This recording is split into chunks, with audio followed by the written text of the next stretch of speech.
Akusho mina la kusho unothando kaHlophe. Unothando kaHlophe asithatha sifaka lapha eWeseli enza imedley yaseWeseli ethi Ndembathe Inkosi. Ngaphambi kwakhe uNothemba sithole umfundisi umboniswa ethi unami engumthokozisi. Sawubona mlaleli uhlelo iSound Doctrine Hub khona la kumsakazo ivuma 103 the adult radio for the young at heart. Mina ngudidi ngokankosi yami your host manje kuze kulamule hora lesikhombisa singena ngendlela ehlukile namuhla impela kwazisa ukuthi sisemgubheni we event enkulukazi umhlaba wonke jikelele okuyi event yephasika. Baba Khoza sawubona mfethu. Sibingelele mfundisi sibabingela abalaleli. Siyayidumisa inkosi kulezi insuku masikhuluma sicabanga ngokufa kwayo nokuvuka kwayo. Kuyabuya nje ukuthi sathengwa ngenani elikhulu kangakanani. Mayithi akasembathu usembethe impela selokhu asifela. Usembethe impela wasifela. It's amazing ukuthi thina siyakwazi ukuthi singene kulo mkhosi wephasika ngentokozo nokujabula nokubonga ngaloko asenzele kona size futhi sikubiza ngokuthi it's a good friday ebantwini abaningi setshenziswa igama le good friday kepha ke when the event itself happened there was nothing good bakade kwenzeka ngaleso sikhathi bekubuhlungu kukubi. What a contrast mhlambe mayibheka ngaleli ndlela an irony ukuthi bekubhlungu ngaleso sikhathi ukuze thina sithenge kube mnandi sikwazi ukuthi singene ngalentokozo. Kepha ke ngiyafisana namuhla wena mkhathini ukuthi sikhulume ngayo lento. Ngiyazi ukuthi abantu abaningi bazofuna ukuba nama argument ukuthi lento ephasika into engekho futhi akukho la eBhayibhelini la siyalela khona ukuthi masi celebrate iphasika noma si commemorate iphasika into nje imkhuba yeinkolelo zabantu in pagan religions and all of that. Engikwaziyo enginesiqiniseko sako ngokomlando historically documented theologically in every other way ongabheka ngayo ngisho na kubantu beinkolo ezahlukahlukene lesi siqiniseko sikhona sokuthi ngempela uJesu wafa, uJesu wangcwatshwa, uJesu wavuka wanyukela ezulwini. Ila ngifisa ukuthi sigcile khona kakhulukazi sithi siya kulomkhosi omkhulu kangaka kuleli sonto elizayo. Ngiyazi ukuthi abaningi imkhosi iqale khona namuhla isonto lonke lele emabandleni ahlukahlukene kuyobe kwenziwa izinto ngokubheka ezwini kaNkulunkulu ukuthi njengoba namuhla engene kuyiPalm Sunday engena kubekwa amasundu engena ngembongolo elethe ukuthula ngomsombuluko kwenzani ngoba siyambona umsombuluko eginqa amatafula keeping calvas eshaya abantu. Ulesibili kwenzakalani ngolesithathu bayithathe njalo kuze kufike kulolo suku la ebethelwa khona engcwatshwa khona evuka khona kulezo insuku lezo. So nami ngifisa sibheke lapho. Kungani ngifisa sibheke lapho mkhathini ukuthi baningi abantu abazibiza ngamaKristu bazibiza ngamaKristu nje kepha abakholelwa ekufeni nasekuvukeni kukaKristu. Le event esiyakuyona kuleli sonto elizayo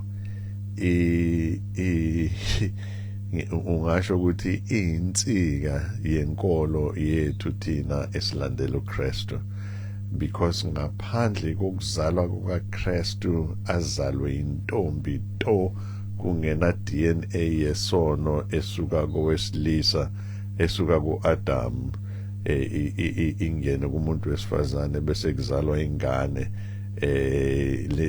kuba akwenzakanga lokho yazalwe intombi to inkolo yethu ngabe ishake kakhulu ngoba kungenzeka lo Kristu lo esimthwele ngeqoma umuntu nje owazalwa ezalwe esonweni like everyone. Okwesibili ilento yokufa kwakhe ukuthi wafa ngempela yini, because uma ngabe uKristu akafanga noma ngabe uKristu akavukanga ukholo lethu luyize lezwe. In fact umpostoli Paul uthi kube lo akwenzekanga ngabe isinto yokukhalela nje yokudatshukelwa.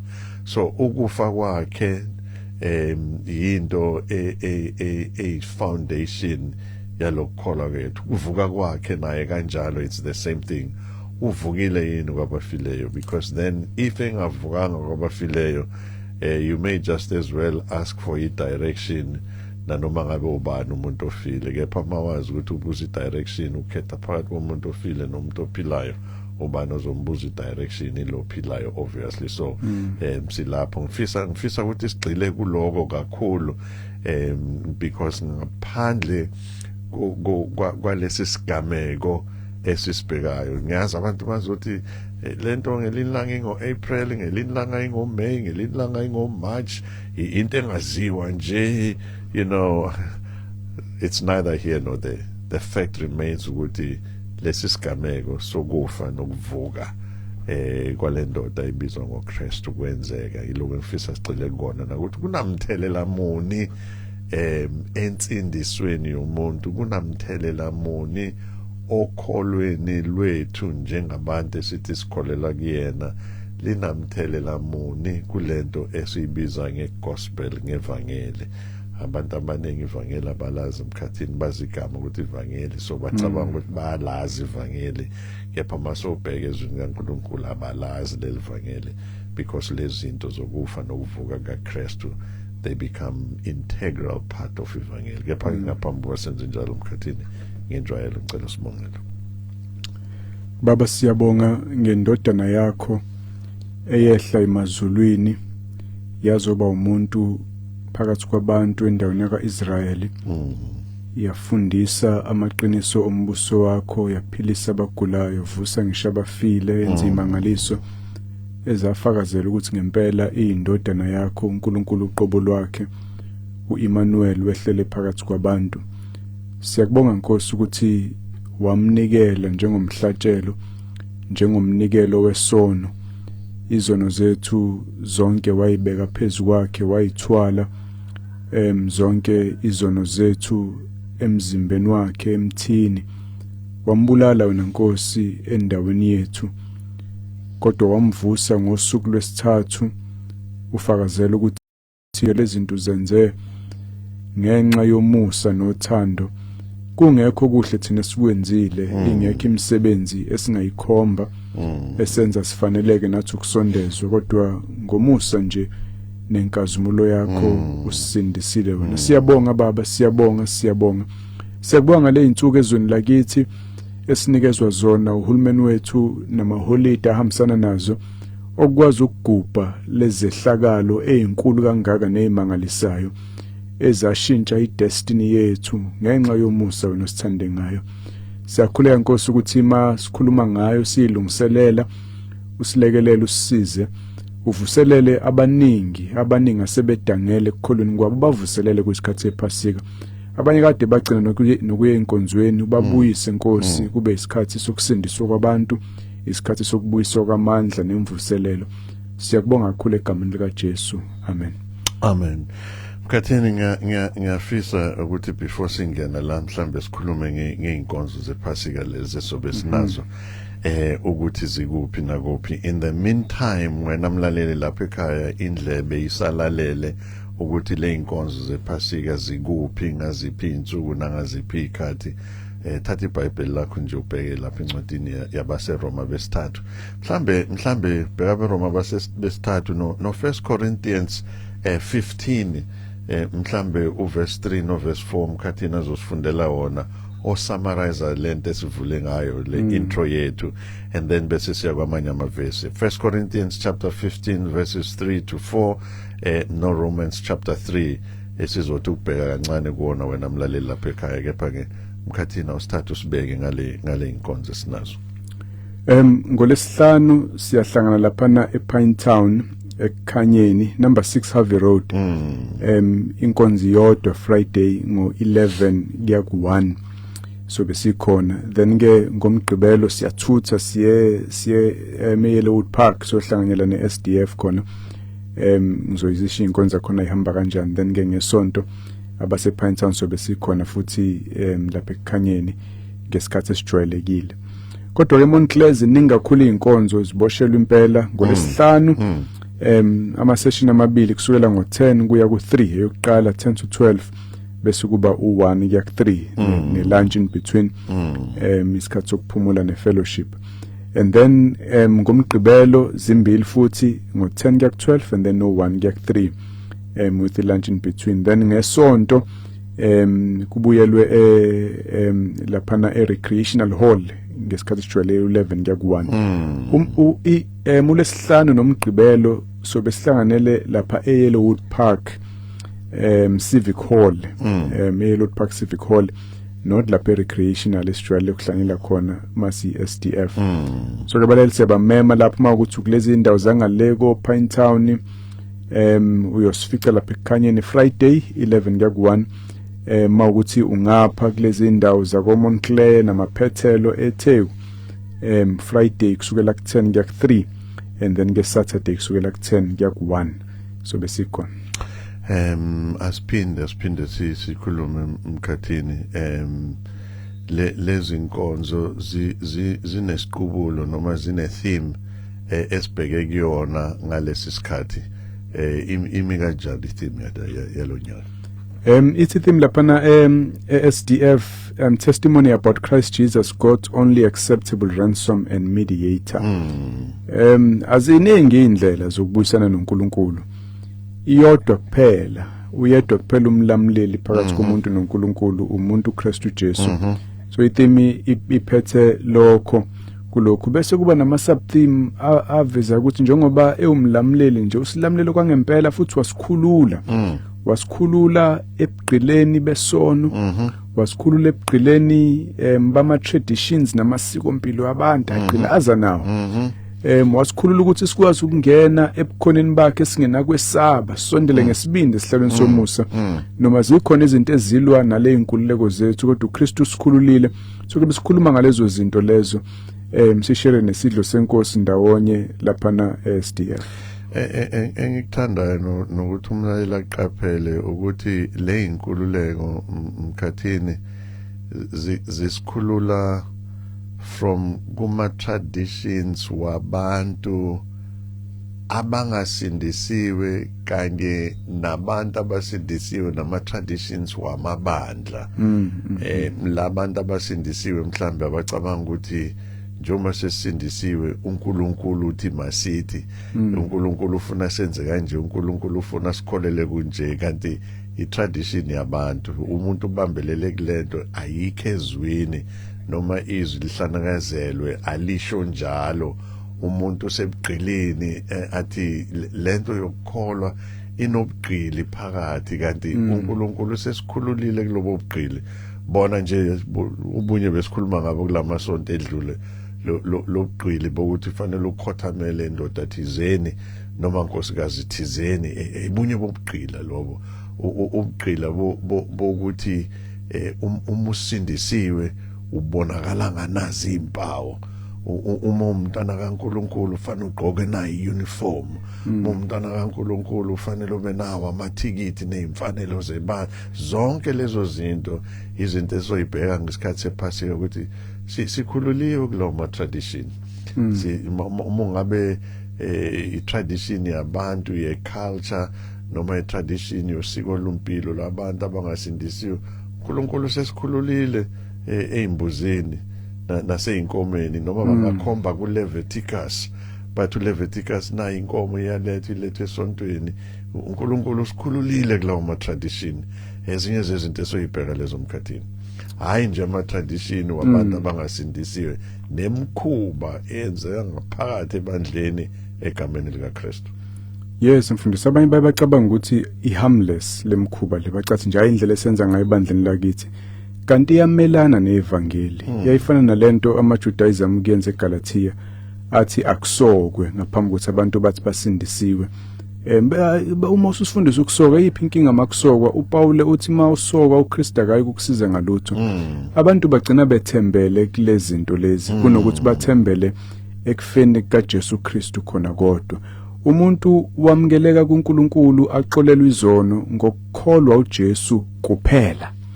Engakayigcini imikhuba yebandla, engakakwenzi konke okunye ngokukholwa uJesu owafela izono zakho, uyasindiswa uma wenze njalo. Bese abantu bafaka wonke amanangananga abo avimba abantu ukuthi bakwazi ukungena embusweni wezulu ngoba sebedidekile ukuthi kanti ivangeli yini. Ezinye zezinto esizozibheka kulezo inkonzo lezo umkhathini ilento ethi kukhona ama-threats a-threatenisha lenkululeko esinayo. Kunezinto ezikhulunywa abantu, kunezinto ezenziwa uhulumeni, kunezinto ezenziwa noma ngabe yiphi ezithreatenisha lenkululeko esinayo. Uma sibheke zona sigcine sibuyele futhi sizigqila zalento esikhululeke yona umkhathini. Kubanjalo impela uPaul wayidila kakhulu naleyo nto. AmaJuda ezama ukugqilaza abazalwane ngeindaba zokusokwa nokugcina imithetho. Babefuna nje ukubagcinisa amasabatha. Basekhona namanje abantu abafisa ukusenze njalo nathi. Athi uPaul yimani niqine enkululekweni uKristu anikhulula ngayo. Ningabuyele emumva ejokweni lokugqila. Ile nto ke sikhuluma ngayo ukuthi nathi asimeni sikhululiwe ngegazi lendodana kaNkulunkulu. Asingavumiki kube nomuntu osigqilazayo nanoma ingane angaqhamuka nayo. Ngisho noma ngabe uhulumeni impela athi ingane ayihusho isizwe na 12 years ngaphandle kokukhuluma nomzali, into ethreatenisha lenkululeko yethu fanele siyibambe iqine sithi ayikhona. Hayi egameni likaKristu. Impela ngoba abanye bafuna inkululeko kunokuthi isikhululele ekuphileni ngokulunga kuNkulunkulu. Uthi uPetru bayayisebenzisa ibe isigubuzelo sokubi. Kube ngathi sikhululekile ukwenza okubi, ingane ezikhululekile ukwenza njalo, abesifazane bakhululekile ukwenza ukonakala emehlweni kaNkulunkulu. Cha, inkululeko esonweni ukuze uzokhululeka ukukhonza uNkulunkulu nokuphila ngentando yakhe. lo mthetho omusha wezikolo ushaye ukuthi ingane primary ingayidecidela yona ukuthi ifuna ukuba umfana noma ifuna ukuba intombazane. Ezinye zezinto ezithreatenisha lenkululeko uKristu asiphe yona. Othi uNkulunkulu iyichilo nesinengiso kuyena into enjalo umuntu ozama ukuphambanisa ubulili. Athi kwabaseKorinte abanye benonani njalo kodwa senahlanjululwa, senagezwa, senakhululwa kulezo zinto. Ngakho ukuhamba enkululekweni ukubalekela zonke lezo zinto wonke lawo manyala njalo noma bezama ukubuyisela ebugqilini, bezama ukuyiphusha lezi zinto, kodwa sime kuKristu ngoba wafela khona ukuthi sikhululeke njengabantwana bakhe sikwazi ukuphila ngentando yakhe. Asibone iphasika mkhathini. 1 Corinthians chapter 15 verse 3 ukuya ku verse 4 mhlambe mongazivulela yona mkhathini usifundele yona ngesizulu ebese sesingena esihlokweni sethu nanamuhla esanamuhla. Nina sobonana nani ngolwesihlanu lapha eMontclair nalapha ePinetown. eMontclair sihlanganyela iMontclair kanye neHammersdale sibambe jointly bonke abazalwane baseHammersdale behlele eThekwini le weekend sonke sobe sibambe khona jointly lapha eYellowwood Park. 1 Corinthians chapter 15 verses 3 and 4 mkhathini. Ngokuba nganika lokho okubalulekileyo kakhulu engakwamukela nami ukuthi uKristu wafa ngenxa yezono zethu njengokwembhalo nokuthi wambelwa wavuswa kwabafileyo ngosuku lwesithathu njengokwembhalo. Lento yembhalo ijulile kakhulu mkhathini because sibona abantu abaningi abalwisana noma abaphikisana nalomgubho omkhulu kangaka esiya kuwona babuye bakholele kiyo lembhalo ebese umbuzo ukuthi kanti lembhalo ukholwa ingxenye yayo ehambisana nawe awuyikholwa yini lenye ingxenye engahambisani nawe. Ithini-ke lembhalo mkhathini mayelana nokufa nokuvuka kukaKristu, okuyinto namuhla thina njengamaKristu nabantu abazibiza abantu abalandela uKristu siyobheka lo mkhosi omkhulu kangaka siyakubona next week. Into enkulu kabi inkolo yethu ezinze phezukwayo mkhathini. uPaul emayikhuluma kanje ethi uKristu wafa njengokwembhalo wavuka ngosuku lwesithathu njengokwembhalo, kwakunembhalo iprofethi uNkulunkulu ayebanikeze yona amaJuda eyayikhomba ukuthi kunesikhathi esizayo la khona uImmanuel uIsaiah umprofethi njengoImmanuel uNkulunkulu eyokwehlela phakathi kwabantu, intombi iyokhulelwa izala indodana, umbuso uyoba semahlombayo. uIsaiah wayivezile ukuthi iyofa. uIsaiah 53 nje ukhuluma kakhulu ngenceku kaYahweh eyothwala izono zethu, ipunishment yethu ibekwe phezukwayo, eyoflathelwa abantu, umuntu wosizo waziyo ubuhlungu. Wayiprofetha ngakho kufa kukaJesu, nokuvuka kwakhe kwakuprofethiwe. uJesu uzakhulume ngesifaniso sikaJona owaba sesithweni sikafish 3 days waphuma, kodwa emva kwalokho athi isibonakaliso lesi sasikhomba ngisho ekuvukeni kwakhe. Kubalekile kodwa ukukhumbula ukuthi kwenzakalani ukwenzelani futhi uJesu. Into yokuqala nje ukuyibona ukuthi i-historical account lemfundisi, ngoba uPaul njengoba ibhala kanje ufuna ukukhuluma ngokuvuka kwakhe ekufeni nabantu abambona. Inkolo yethu ayakhelwe kwingwanekwane, yakhelwe emlandweni. Izinto ezenzeka kunofakazi ababona ngamehlo, zabhalwa bese khona labantu bambona ngisho evukile ethuneni. Kodwa ke uthi uPaul okubaleka kakhulu kunakho konke, umzalwane okufanele akwazi akusiyo imiyalo yebandla lakhe nemithetho nani eyenzwa ebandleni. Indikimba yokukholwa kwethu ikho nenhliziyo yalenkolo yethu yobuKristu ukuthi uKristu wafa ngenxa yezono zethu. Wafa engenazo ezakhe izono, inkokhelo yesono iwukufa. Ngakho indodana kaNkulunkulu yabethelwe esiphambanweni ukuze ihlawulele inkokhelo yamacala ethu. Uma umuntu engahlawulelwa amacala kumele afe kabili futhi okuyiswa esihogweni. Kodwa uJesu wafa kwakanye wonke amanyala asake sawenza thina sonke siyoke sisindiswe, abekwa phezukwakhe. uNkulunkulu wamgweba esiphambanweni, lwase lwaneliseka ulaka likaNkulunkulu. Akasasibona isidingo sokungigweba uNkulunkulu noma nginazi izono.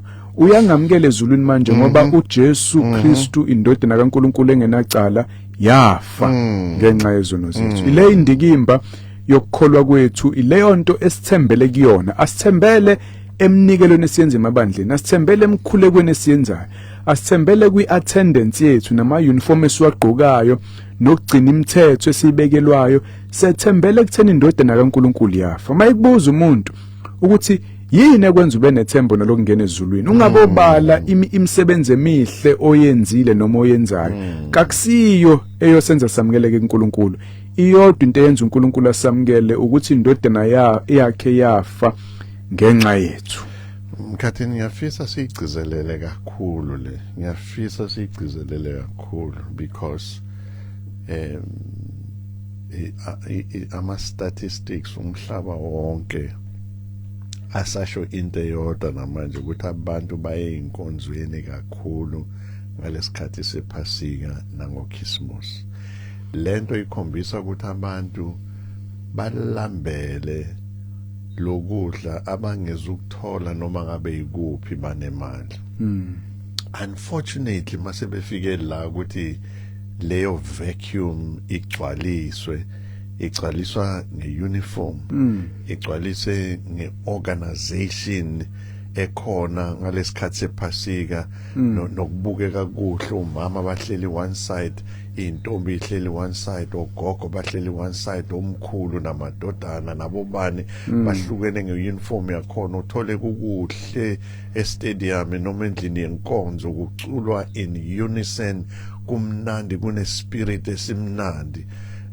umuntu ayesihogweni nalobo mnandi naleyo uniform bakhiphe izimali ezinhle ezishisiwe beyonikela ngokudumisa bathanda uNkulunkulu baye esihogweni nokunikela kwabo bayokhokhela imfanelo zonke zebandla amathikithi abe up to date kube kuhle ayesihogweni umuntu nako konke lokho kunjalo ngiyafisa ukuthi sigcizelele le kakhulu ukuthi akuyuniform yakho akuthikithi lakho akuzimfanele zosonto akumnikelo wesonto and all of that okumayelana nephasika into emayelana nephasika ukufa kaKristu nokuvuka kwakhe finish it lapho.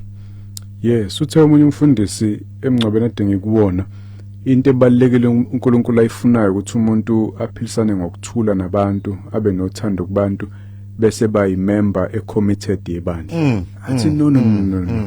iBhayibheli likhuluma kanjalo. Into ebalekile kumuntu ukwethembela kulo Jesu owafela izono zakhe. Ukuthanda abantu kulandela kamumva kubalekile khona kuyisithelo sokuthi umuntu ukholwa ngempela uJesu kodwa kuyalandela. Ukuba i-committed member yebandla is neither here nor there. Ngoba amanye amabandla uthi committed kodwa awakwenza ube committed kuKristu, committed eyimfundisweni zabantu nemkhuba abantu abazakhele yona over the years abayithandayo ebukeke imihle ine order inesigqi kodwa ayihlangene noNkulunkulu.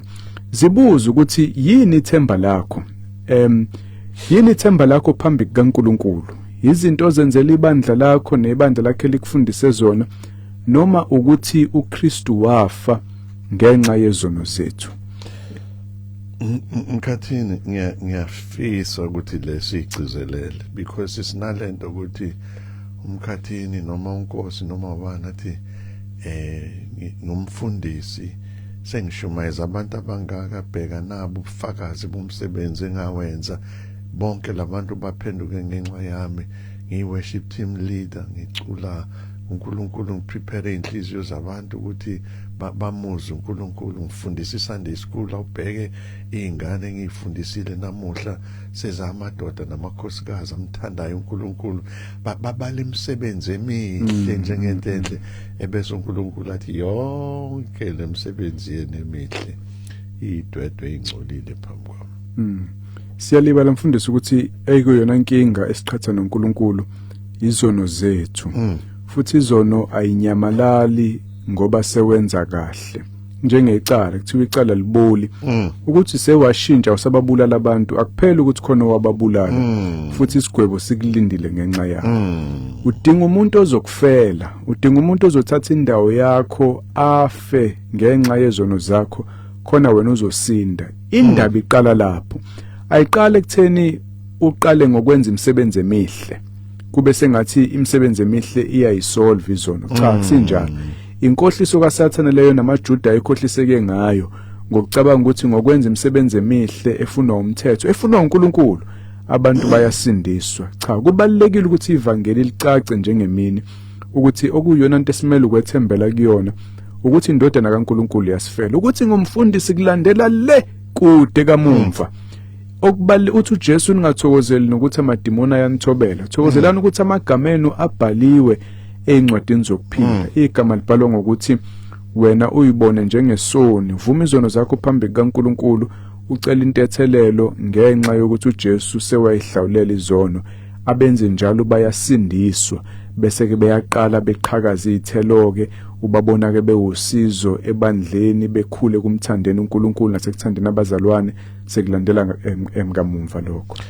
Empeleni sithi ngokwezwi likaNkulunkulu umuntu angavatha bemuhle afike phansi ke nacule ashumayele enze yonke into aqumbeke phansi afe esebukhoneni babazalwane nasenkonzweni yephasika. Mequmbeka phansi uya straight esihogweni ngoba engenabo ubudlelane noKristu esebenzisa igama likaKristu nje kuphela eyitshela ukuthi usindisiwe engasindisiwe emkhathini. What a painful thing. Usho njalo uJesu kuNikodemu wayeyumfundisi oqavile aziwa wayeshaya yonke imjiva nama uniform akhona kodwa uthi uma umuntu engazelwe ngokusha angeke azawubona umbuso wezulu. Noma ngaba ilunga lebandla noma ngathembeka ayihambe zonke inkonzo akukhokhe konke okukhokhwayo enze konke abantu abakulindele kuyena, kodwa mayengazelwe ngokusha engazelwe ngamanzi nangokukholwa ngeke aze awubona umbuso wezulu. Ngakho ukuzalwa kabusha ikona lokhu kukholwa uJesu owafela izono zethu. Umuntu ahlanjululwe ngenxa yokufa kaJesu. uNkulunkulu amnika inhliziyo entsha enothando kuNkulunkulu, enothando kubantu, ethanda izwi likaNkulunkulu neqiniso, hayi inhliziyo nje eshisekela imikhuba emiswe abantu. Kufanele sizalwe ngokusha ngokukholwa ukuthi uJesu wasifela. Okumnandi mfundisi ukuthi nanoma ubani umenyiwe kule ndaba yokukholwa uJesu. Uthi Isaya noma ngabe ibomvu njengegazi ziyahlanzwa ibe mhlophe, noma njengabe ibomvu njengobende ziyahlanzwa zibe mhlophe njengeqhwa zonke izono. Khona abantu abangaxolelwa ngisho nabantu noma bezama ukuthola uxolo abalitholi indawo, kodwa mabeza kuNkulunkulu ziyaxolelwa zonke izono kubantu abaphendukayo. Ngakho ngaleli phasika ake ungathi uzophungula, abanye bathi beze enkonzweni bazophungula, ake uthi zizohlanzwa zonke. Ufike ubambe lo Jesu okwamukelayo lapha abantu bengakwamukeli, ngoba wakufela wakhokha ngegazi lakhe ukuze wena uhlanjululwe ungabe usabhubha. Bonke abakholwa uye ababhubhi kodwa banikeza ukuphila okuphakathi. 0737091991 0737091991 noma lapho 086101030 0861010 wenze njengalo. Siyakwamukela emoyeni, sawubona. Kuyisonto ntambama babumfundisi uNkosi, babumfundisi uKhoza, ithimba lonke le-Sound Doctrine Hub. Siyabingelela egameni leNkosi ethu Jesu Kristu, amen. Baba myeni. Yebo. Angiqale nje ukuthi baba ngiyakholelwa kakhulu mina, njengoba ngisindiswe ngikholwa nje, ngikholwa ukuthi uJesu wangifela, uJesu waphinde wavuka futhi ngosuku lwesithathu. Ingakho ngisibiza ukuthi ngingumntwana kaNkulunkulu, ngisindisiwe egameni leNkosi ethu Jesu Kristu, ngoba ngiyakholwa ukuthi wafa wavuka. Ngoba mina ukuthatha phike lokho, uma ufunda incwadi kaFilipi chapter 4 verse 10, uthi uPaul ukuze ngimazi yena namandla okuvuka kwakhe nokuhlanganyela ezinhluphekweni zakhe ngimfuze ngokufa kwakhe. Okusho ukuthi ngamanye amazwi uyakholela kulento ukuthi uJesu wafa wavuka. Bese ku 1 Corinthians chapter 7 verse 23 ngiyamthanda kakhulu kuleli, ngoba ngikena ithinta indaba yokugcila. Lithi ke izwi likaBaba uNkulunkulu litheniwe ngenani elikhulu, ningabi isigcila zabantu. Nikela ivesi impela leyo. Kodwa kubalekile sengizala engicabanga ukuthi into ebalekile kakhulu ukuhlolisisa izwi likaBaba uNkulunkulu, ukuhlolisisa imibhalo, ngoba iBhayibheli liyacacisa, liyakuveza kusobala ukuthi uJesu Kristu wafa wavuka. Imibhalo ibaluleke ngendlela esimangaliso, ngoba uma uhlala izwini nasemibhalweni ngeke uzudideke nangephutha. Ingakho iZenzo chapter 18 verse 28 uthi ngoba waphikisa abaJuda ngamandla phambi kwabantu, ekhomba ngemibhalo ukuthi uJesu unguKristu. Wayikhomba ngani? Wayikhomba ngemibhalo ukuthi uJesu unguKristu. Wayengathatheli nje ekhanda ukuthi uJesu wafa wavuka, kodwa nathi sikuthathelaphi lokho? Sikuthathele ezwini likaBaba uNkulunkulu, amen. Amen. Amen. Baba myeni, siyabonga kakhulu. Sikwamukele nawe emoyeni, sawubona. Ngifundisa. Nkosi yami, sawubona. Ngiyabingelela. Siyabonga Nkosi. Sikhuluma nobani kuphi? Ngicela kwa Anonymous. Anonymous, uma ungaphumela eceleni nje ngiyakuzwa ukuthi usemgaqeni. Okay. Ngicela ukubhaka. Qhubeka ke mfethu, njengoba ubhaka nje, qhubeka. No, bafundisi, ngicela nje ukubuza. Ngiyamuzwa ubaba uMkhathini ekhuluma ngendaba ezembatho, ekhuluma ngayonke imikhuba, but engifisa ukukubuza nengifisa ukuceceleka ngakho, ngabe izembatho azamukelekile yini kwabakhetha inkosi uJesu Kristu njengenkosi nomsindisi? Ngiyabonga, ngizolalela emsakazweni ngoba ngiyadrayiva. Siyabonga kakhulu. Excuse me, siyabonga kakhulu ukhona uMkhathini. Kepha ke ngingakutshela nje into uMkhathini azokutshela yona. Akukho ezwini lenkosi la sitshelwa khona ukuthi izevatho zi wrong noma izevatho ziyafuneka. noma umuntu mesesindisiwe fana agqoke nazi izemfatho akukho ezweni kaNkuluNkulu. Izemfatho bezikhona bezibeka uNkulunkulu le kuba priesti nabalevi ukubahlukanisa nokukhombisa ukuthi imisebenzi bebayenza bekuyini. Okade lento le kuyisithombe sokuza kaKristu. Sesifika la kuKristu, Kristu ayanandaba ukuthi uvathile noma uvathile. Kepha uzokuphendula umkhathini. Esikwenzayo la mhlambe sigcizelelayo wena mlaleli ukuthi lezi vatho as much as they can be beautiful zinokugqilaza abantu. Zinokubandlulula abantu. Intombazane ayishadile inengane ayisazi manje ukuthi fanele igqoke uniform yabantu abayintombi to noma igqoke uniform yabomama igcina isibalekile ngasekho enkonzweni. But izevatho zona generally the Bible is very quiet about that. It's not saying anything. Abagqokayo aboni, abangagqoki aboni. Kepha sibhekeke ukuthi masevatha asithwesa abantu bunzima. Banayo imali yokuthenga lezo vatho. Mase bazivathile abaziboni bangcono kunabanye abantu. It's in that context i-sound doctrine habe khuluma ngako. Kodwa umkhathini uzokuphendula masephendula amanye. Amen bobaba uNkosi nobaba ukhoze egameni lenkosi yethu Jesu Kristu. Sengikhona njengenjwayelo ngenilalele siyabonga. Awuzamnandi ingoma engene ngazo kusho uThembi kaDimba njengenjwayelo. Nangomunye ngiyacabanga ukuthi uMakhumalo eSimelo. Sawubona ma. Nginibingelele bazalwane e-studio, ngibingelele nakubalaleli beVuma FM. Umduduzi kunene kwaSanti. Hleze ukugcizelela nje kulamazwi asefundiwe ukuthi liyini ivangeli ku 1 Corinthians chapter 15 verse 1 to 3.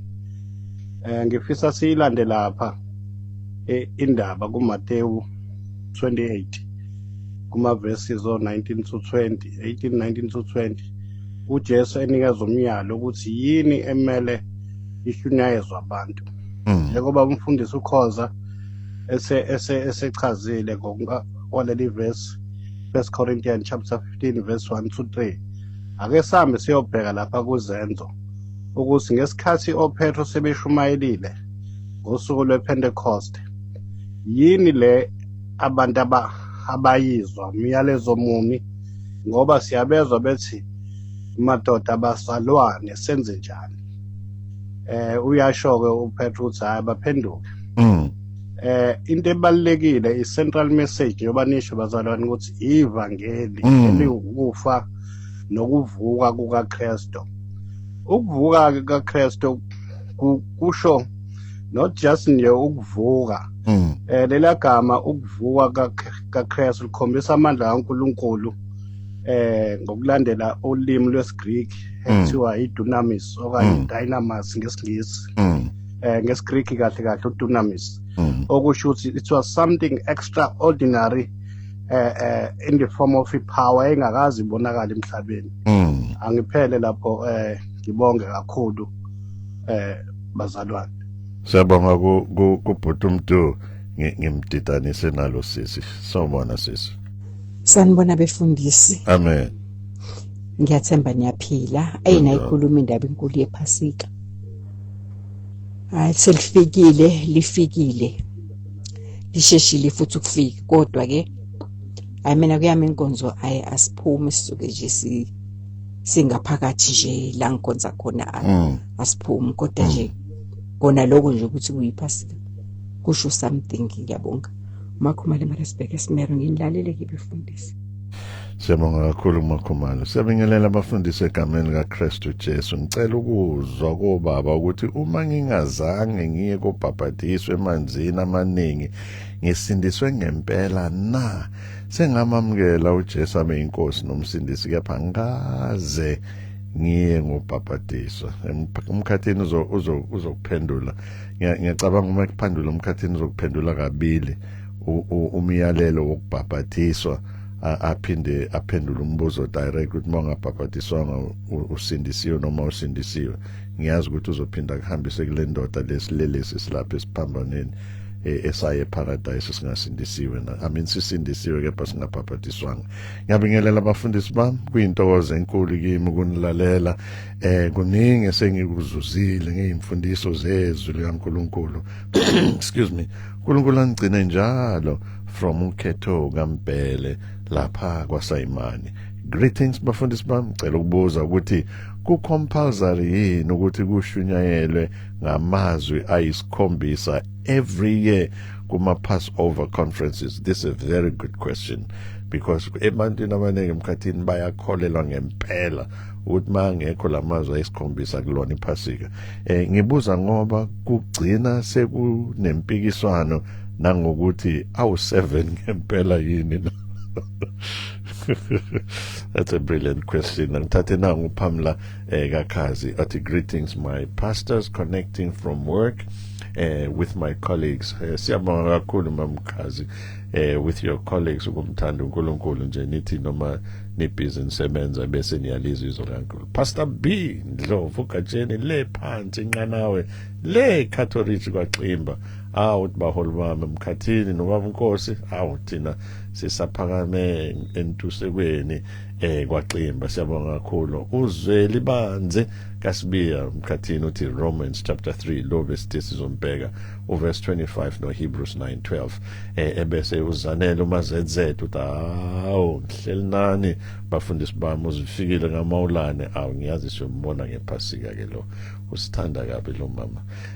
Ngiyabingelela bathwali bomphongolo ntambama nginani nangase sontweni ngase tohweni uthi ngase tohweni ngilalele imfundiso eziphilisayo niphile nje bafundisi bethu siyanthanda kakhulu niyasikhulisa kusho uZP eMaritzburg uthandwa yithina wena mama futhi mina ngikuthanda ngalendlela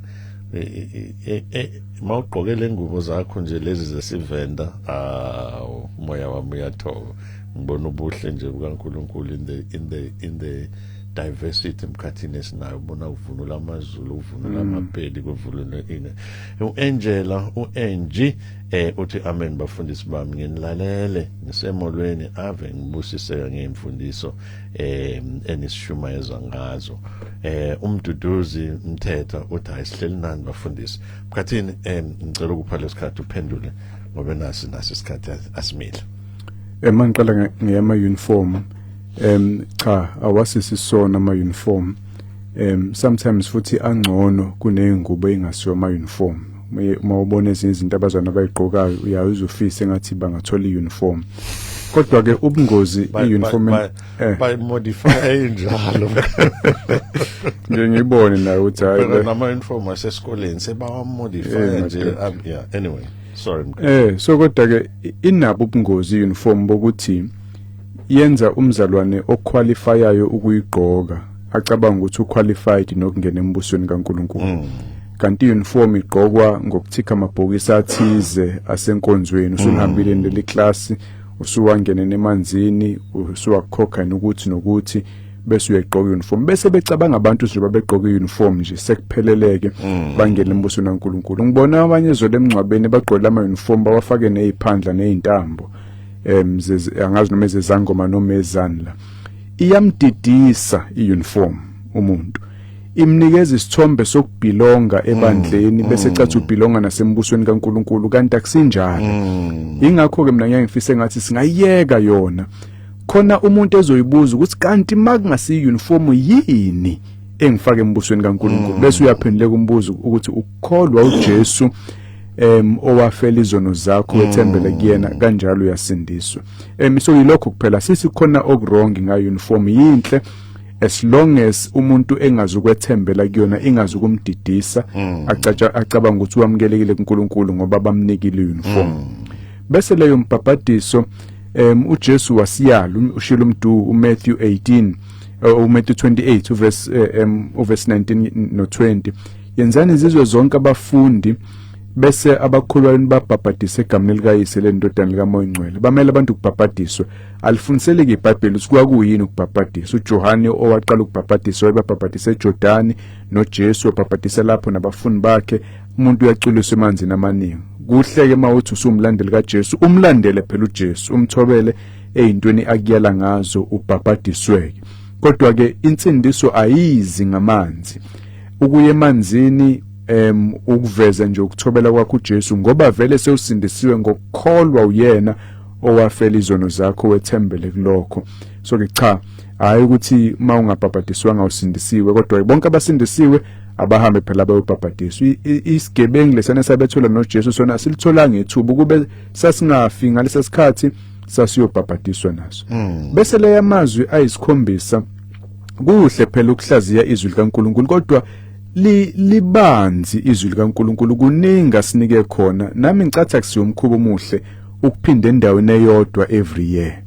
Zibe ziningi kangaka izinto uNkulunkulu asinike zona ngokufa kaJesu. Ngiyazi ke amanye amabandla ayayithinta zona, kodwa ayayithanda le tradition yamazwi ayisikhombisa. Ayinasona ayikho inkinga mani ithanda insiza. Mina ngibone sengathi igcina isiyomqophiswane phakathi kwabafundisi abe7 ukuthi ubani ugadle ngempela, ubani indle evungamile emakhuluma yena. Ngibone ngathi ayisasizike lento mayisinje, kodwa asikho isono mani ithanda inilekelela. Chazani kahleke izwi likaNkulunkulu, kungabi about imvungama, kodwa kube ngokusizakala kwabantu ekukholweni uJesu, basindiswe bangasindiswanga, kube kanjalo. Mkhathini nalento nje ye tradition, imkhuba yabantu, nalento ye legalism, gcine seku legalistic ukuthi makungashonga lamagama esikhombisa bekungelona iphasika. Ngithi ngivumelana nawe, kodwa ngifuna ukuba even more stronger and maybe even controversial kwabaningi ukuthi asikhombe ezweni la kuthiwa ngephasika kufanele usho lamagama esikhombisa. Uma singayibheka ngalelo so uzofunda incwadi yonke kaNkulunkulu from uGenesis uzofika kuRevelation, ngeke ukubone la kuthiwa makuyiphasika shonone lamagama esikhombisa. So akamabi akawona isono, kepha kayona into esiyalele ukuthi asiwasho lamagama esikhombisa. Kusenomzuzu wodwa nje Mkhathini asikhumbuzane ikhathi namavenue waleli sonto sihlangane nabazalwane khona. ePinetown ngolesihlanu ngo11 kuya ku1 sikhona, then size sibuye ngesonto 11 kuya ku1. eYellowwood Park ngolesihlanu u10 kuya ku3, bese ngomgqibelo u10 kuya ku3 futhi then ngesonto kulapha eMontclair eRecreational Hall ngo11 kuya ku1. Mina noMkhathini sithi asibonga ukuhlala nawe, kube mnandi impela. Sithi khomo manje lo chaba lixesha siyanthanda safisa futhi ukuhlala nani, kepha sinshinodwa sinshiwana nawo umlayezo. Funda bele ukuzifundela izwi likaSimakade. Ngokwenze njalo awusona students kaNkosi noma sikaMkhathini, ngisho noma ngabe ndoda thizeni ke noma nkosikazi thizeni, kepha students kaMoya Ingcwele uqobo lwakhe ongezokudidisa namuhla ashaye lokho ngelinda ngashaye lokho, aphinda ishaye phambili ashaye emuva.